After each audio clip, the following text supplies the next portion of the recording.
I was home alone one night, sitting in my living room watching TV when I heard a knock at the door. I wasn't expecting anyone, so I was a bit hesitant to answer. I approached the door and asked who was there, but no one answered. I opened the door slightly and saw no one there, just darkness. I shrugged it off as a prank and closed the door. A few minutes later, I heard the knock again. This time, I decided to investigate further. I opened the door wide and looked around, but again, no one was there. As I was about to close the door, I felt a cold breeze brush past me, sending shivers down my spine. I looked up and saw a figure standing on the roof of my house, staring at me with glowing red eyes. I froze in fear and couldn't move, staring back at the figure in disbelief. It began to make a strange hissing sound, and then it suddenly jumped off the roof and disappeared into the darkness. I was completely shaken and didn't know what to do. I called the police, but they couldn't find anything. The rest of the night was filled with strange noises and shadows moving in the darkness. I never saw the figure again, but the memory of its glowing red eyes still haunts me to this day. I used to live in a house that was over 100 years old. It was a beautiful Victorian home with ornate woodwork and stained glass windows. It was the perfect place to raise a family, or so I thought. We had been living in the house for about 6 months when strange things started happening. At first, it was just little things like doors opening and closing on their own, and objects moving from one place to another. I chalked it up to the house being old and settled. But then the strange occurrences escalated. We would hear footsteps in the hallway at night when everyone was asleep. Sometimes we would hear the sound of a child's laughter coming from an empty room. One night, I woke up to find a little girl standing at the foot of my bed. She had long dark hair and was wearing a white dress. I was frozen with fear and couldn't move or speak. After what felt like an eternity, she disappeared. The next day, I did some research on the history of the house and discovered that a little girl had died in the house over 80 years ago. Her name was Emily, and she had died of an illness. From that moment on, we were convinced that Emily was haunting the house. We tried to ignore her and coexist, but things just kept getting worse. My daughter started having nightmares, and my husband would wake up with scratches on his arms. We eventually had to move out of the house. Even now, years later, I can still feel Emily's presence. It's a feeling I'll never forget.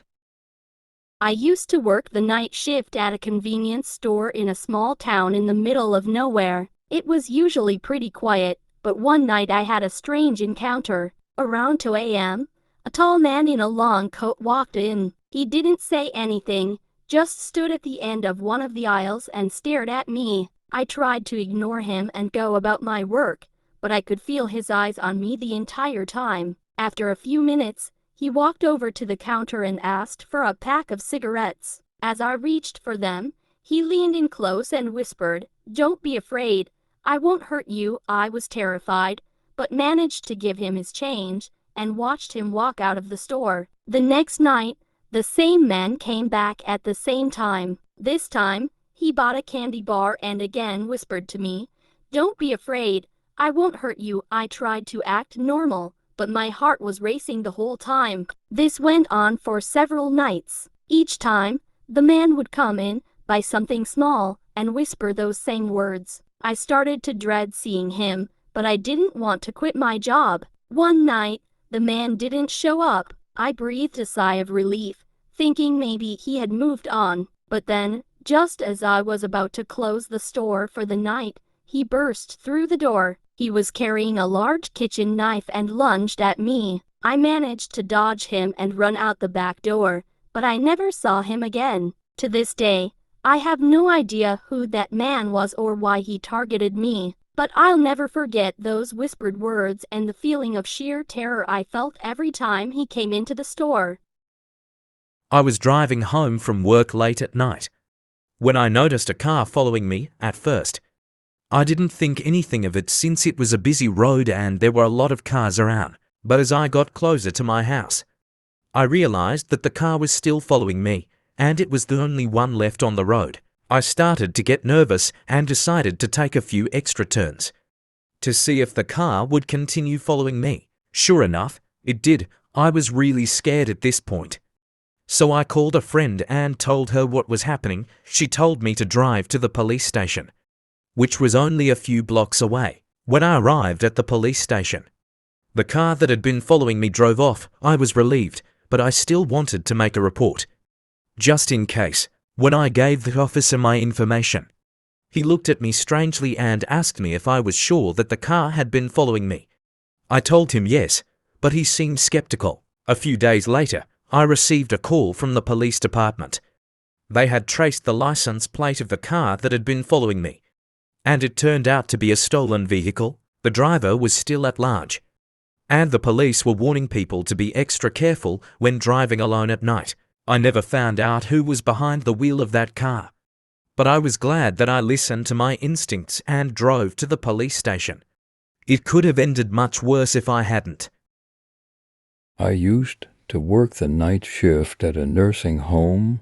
It was a small, one-story building that housed about 20 residents one night. I was sitting at the front desk and noticed that one of the residents, an elderly woman, was standing outside in the cold, just staring at the building. I went outside to check on her, and she told me that she had seen a man standing outside her window, looking in at her. I searched the area and didn't find anyone, but I took her back to her room and made sure her window was locked. About an hour later, I heard a knock at the front door. When I answered it, no one was there. I looked around outside and didn't see anyone, but I had a strange feeling that someone was watching me. Throughout the rest of the night, I kept hearing strange noises and footsteps, but when I went to investigate, there was never anyone there. It felt like I was being followed. When my shift ended, I couldn't wait to leave. As I walked to my car, I saw the same elderly woman standing outside, staring up at one of the windows. When I looked up, I saw a shadowy figure moving behind the curtain. I quickly got into my car and drove away, feeling like something was watching me from the nursing home.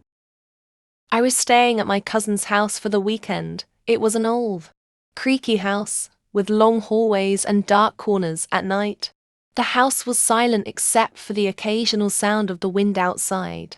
I had trouble sleeping that first night, but eventually I drifted off. In the middle of the night, I woke up to the sound of something scraping against the window. It was a low, slow sound, like someone was dragging their fingers across the glass.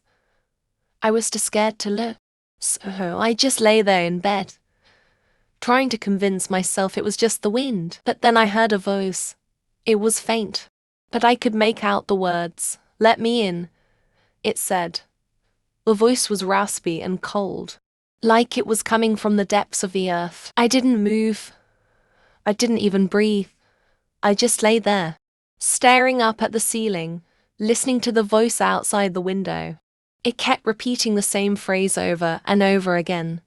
"Let me in." Finally, after what felt like hours, the voice stopped. I don't know if it went away or if I just fell asleep, but I woke up the next morning feeling exhausted and terrified. I asked my cousin if she had heard anything strange during the night, but she just laughed and said I was imagining things. But I know what I heard, and every time I think about it, I can still hear that cold, raspy voice whispering, "Let me in." When I worked in a retail store, there was a colleague who always came to work early and left late. One day, she didn't show up for her shift, and we couldn't get in touch with her. We thought it was odd, but didn't think too much of it. The next day, she still didn't show up, and her phone was turned off. We contacted her family, and they hadn't heard from her either. After a week, her car was found in a remote area with no sign of her. To this day, no one knows what happened to her. I used to work in a hospital and there was a patient who was in a coma. One day, we found a note on his bedside table that read, "Help me, I'm not dead." We were all freaked out, but the patient's condition hadn't changed. The next day, there was another note that read, "I'm alive, help me." We searched the room and found no evidence of anyone else being there. It was the creepiest thing that ever happened to me at work.